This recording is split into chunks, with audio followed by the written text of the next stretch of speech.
Postewa Whisper International ndiri professional.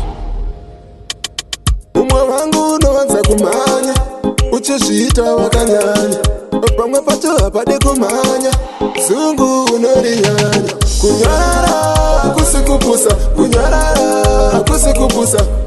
Tina zvakawanda zvatinoziva asi kungoti hatina kuvhengetsera. Kunyarara kusikupusa, kunyarara kusikupusa.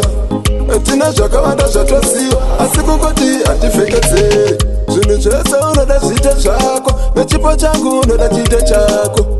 Hazvifambe sekudaro, Mwari havaronge sekudaro. Munhu wese ane zvake zvaanogona, kana iwe une zvako zvaunogona. Hatina kufanana, nemazita edu akasiyana. Kunyarara kusikupusa, kunyarara kusikupusa. Tina zvakawanda zvatinoziva asi kungoti hatina kuvhengetsera. Kunyarara kusikupusa, kunyarara kusikupusa.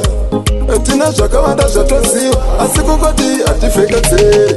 Usamanye kuda kukurumidza, pamwe pacho uchimbonyikidzwa. Chimwe nechimwe chine nguva yacho, iwewe une nguva yako. Nerimwe zuva tichazopupura kuti mukomana uyu aitambura.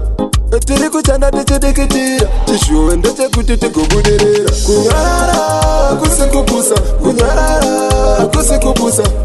Tina zvakawanda zvatinoziva asi kungoti hatina kuvhengetsera. Kunyarara kusikupusa, kunyarara kusikupusa. Tina zvakawanda zvatoziva asi kungoti hativhengetseri. Zvinhu zvese unoda zviite zvako, nechipo changu unoda chiite chako.